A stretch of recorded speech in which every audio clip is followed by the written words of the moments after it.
Okay, Sean, number 13. I figured out that number 13 has a list of equations, and what you need to do is make a table that shows equations and the slope, just like we were earlier. And what I'll have you do right now is take a piece of graph paper and make it go 12 in either direction. So negative 12 to positive 12 going all four ways. So you go ahead and draw that, and I'll draw it too, but let me warn you, my pen is not that great, but I'm going to try my best. So you should be drawing yours. So I'm going to draw this line. And then I'll draw this way.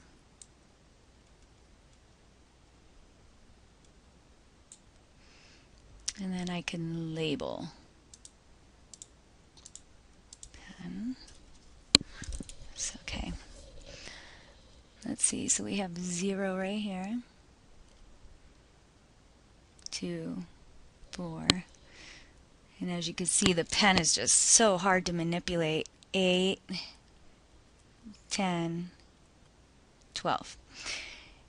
Negative 2, negative 4, negative 6, negative 8, negative 10, negative 12.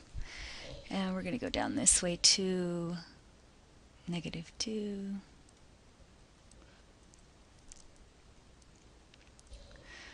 And this one will go 2, 4, 6, 8.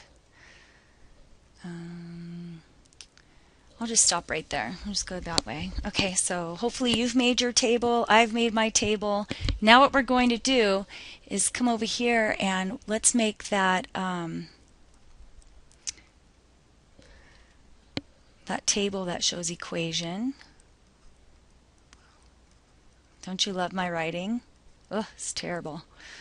So we've got equation, and then we've got the slope. So we'll identify the slope in each equation. Let me go ahead and change the tool to a line. I can have a nice crisp line here. Let's start here. And then we'll start here. So you might want to draw this on your paper to show your work. On number 13, I count 4 different lines or 4 different equations. As you notice, the first 3 of them are already to the point where they can be, and the last one is not yet in intercept form yet. So let's go ahead and do the first one. Let me change this back to pen.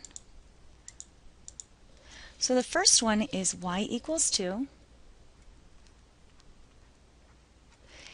And the slope of y equals 2 is 0 because it's just not given. Okay?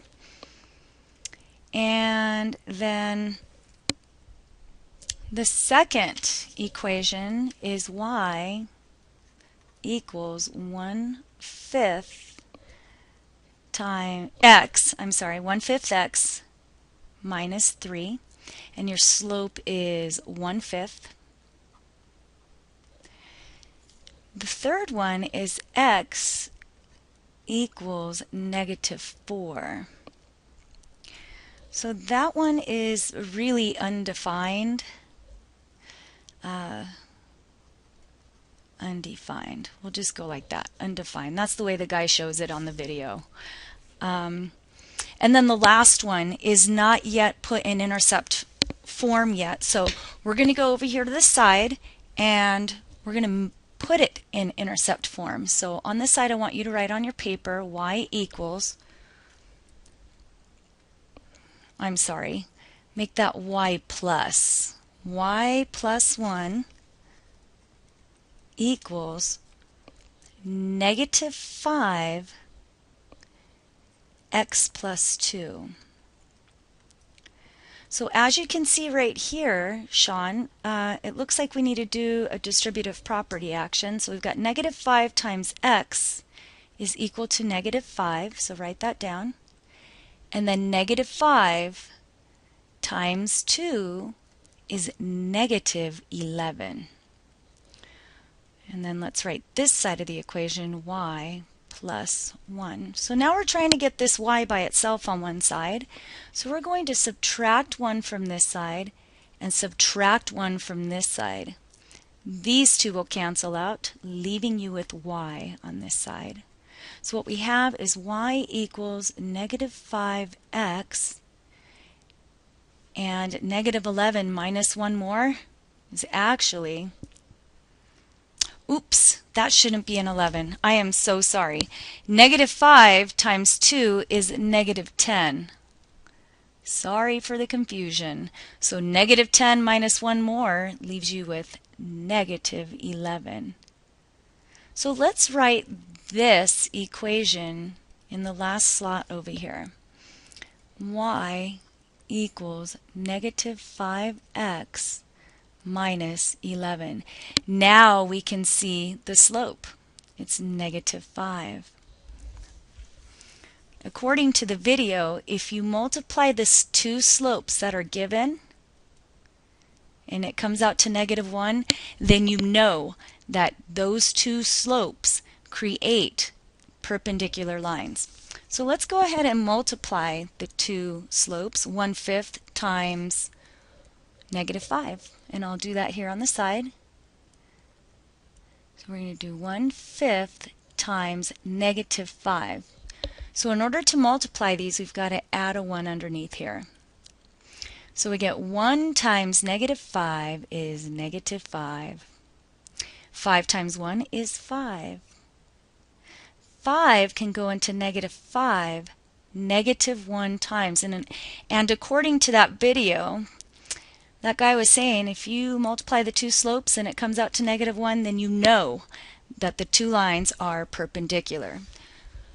So the next step that we're going to do is we're going to graph these two lines. So the first one is starting off at point negative 3.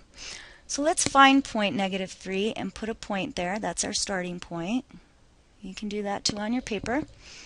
And then we're going to rise 1 and run 5. So let's rise 1 and we're going to run 5. 1, 2, 3, 4, 5, and we're going to place that point right here. Now we have 2 points. Now we're going to connect the dots with a line. So what I'll do here, and hopefully it comes out, is I'll go ahead and just run it straight through that line. And you can do this with the ruler. And I'm going to go ahead and run it all the way down here. Okay, there's that one. Now for the next line, let's see. The starting point is, oops, let me change it back to pen.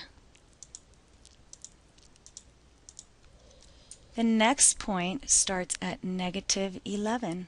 So let's find negative 11. Negative 11 is right here.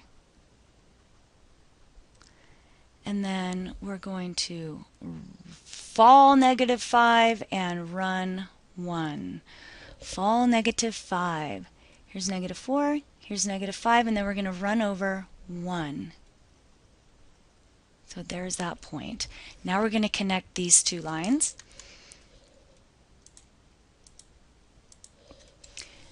So I'm going to start here, and you can use your ruler, and there it is.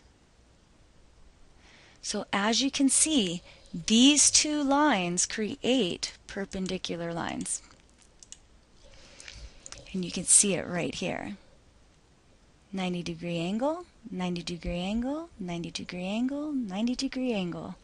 So those two lines are perpendicular. You proved it on the graph, and you proved it by multiplying their slopes, which equals negative 1. Now for these other guys, the y equals 2. Let's find y equals 2. I know that y is horizontal and x is vertical. So y is horizontal and x is vertical. And excuse the writing. This pen is just so hard to write with. There it is. So let's find the horizontal point 2. So here's 2. 2. I'm going to put a point 2. And we know that it's horizontal, so I'm going to draw a horizontal line to go with it. Let's see.